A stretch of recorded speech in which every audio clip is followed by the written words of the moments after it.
Cool. So we've made it to the end of this little series, and we're just gonna round it off with some things to think about when it comes to making your own sort of designs and production.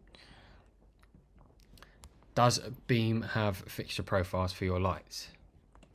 It's either yes, it does, and if it does, and they're in the list as you can see, you can continue, although you may be restricted to the channel modes that are available in the profiles they already have, or the answer might be no.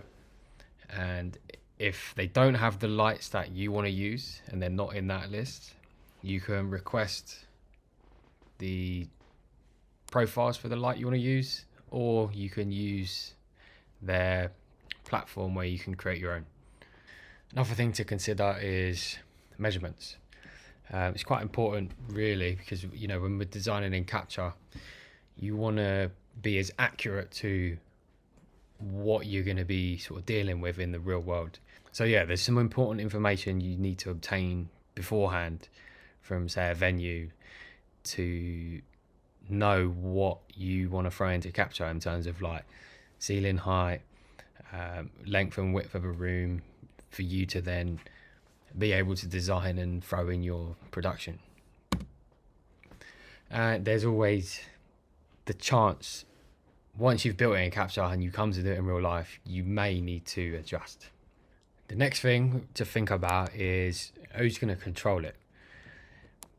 Is it going to be fully automated by Ableton, where once you hit play, you're just going to let it run and do its thing? Or is it going to be controlled by a person? When it comes to syncing your lights up with your, say, current existing live set, you can have it where you hit play and as soon as the song starts, you've programmed something, you can just let it run, and then when the song stops or you then progress to a next one, it can continue running or not playing at all.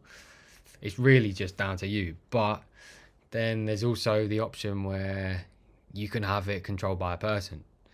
So you might just have some simple cues or sequences programmed, which can be fired off by a MIDI controller.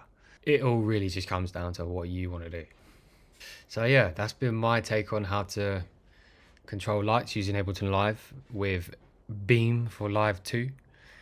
I think it's a great plugin for what you can achieve with it without having to have an extra person, even use a lighting desk.